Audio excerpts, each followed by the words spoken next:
Yo les gars, j'espère que vous allez bien. Moi ça va très bien. Aujourd'hui on va parler d'un petit sujet un petit peu controversé en musculation.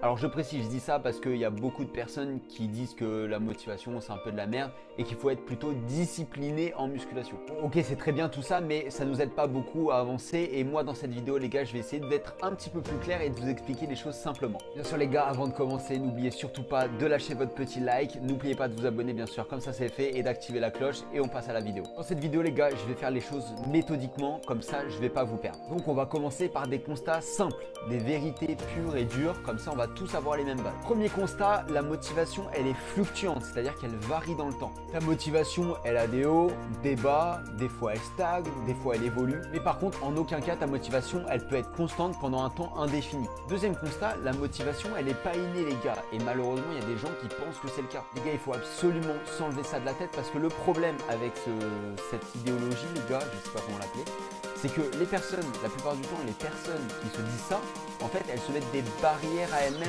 en mode mais les gens ils sont motivés naturellement, donc moi je peux pas. Et c'est ça le plus gros problème les gars. Troisième constat les gars, la motivation ça se travaille. Et ouais les gars, un peu comme tout dans la vie, la motivation elle se travaille avec des applications très simples qu'on peut faire au quotidien.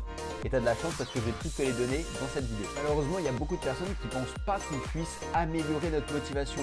La plupart des gens, ils pensent juste que soit on est motivé, soit on l'est pas.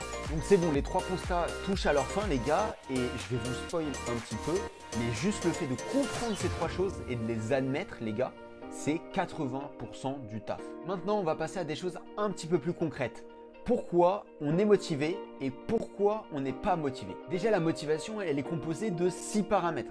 J'ai pas assez de doigts. Bref, 6 paramètres les gars, moi je préfère dire paramètres alors qu'en vrai le vrai terme scientifique c'est les 6 ingrédients de la motivation. Du coup les gars c'est super simple à comprendre. Quand on est motivé, on a un haut niveau dans la plupart des paramètres de la motivation, et quand on n'est pas motivé, on a un niveau très faible dans tous les paramètres de la motivation. Petite info supplémentaire, on peut même atteindre une super motivation si notre niveau est hyper élevé dans tous les paramètres de la motivation.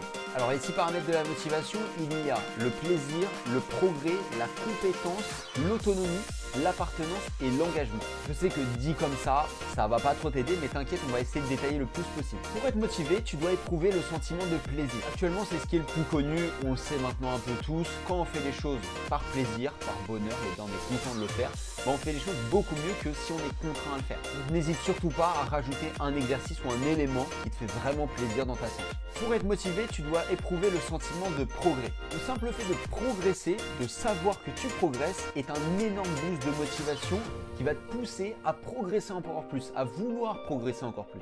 Et c'est pour ça que c'est super important de savoir d'où est-ce que tu pars. Pour être motivé, tu dois éprouver le sentiment de compétence. Le fait de savoir que tu as les compétences pour faire quelque chose va te pousser naturellement à avoir la légitimité pour le faire. Alors pour ça, n'hésite surtout pas à faire un brainstorming de tes capacités, de te mettre devant une feuille blanche et d'écrire tout ce que tu sais faire et tout ce que tu sais pas faire. Pour être motivé, tu dois éprouver le sentiment d'autonomie. C'est super cool d'avoir un cadre, mais c'est aussi important de sortir de ce cadre, de kiffer et de revenir de temps en temps dans ce cadre. Pour être motivé, tu dois éprouver le sentiment d'appartenance. Comme pour à peu près tout dans notre société, il y a certains groupes sociaux, et le simple fait de savoir que tu es en adéquation avec ce groupe va te permettre de gagner de la motivation. Et enfin, pour être motivé, tu dois éprouver le sentiment d'engagement. Quand tu sais pas pourquoi tu fais cette chose, c'est compliqué de la faire. Donc c'est pour ça que c'est super important de relier chaque action à un objectif pour être sûr de savoir où est-ce que tu vas. N'oublie pas que si tu as la moindre question, je suis disponible en commentaire. Tu peux poser ta question librement. Et si jamais c'est un peu personnel et que tu n'as pas envie de la poser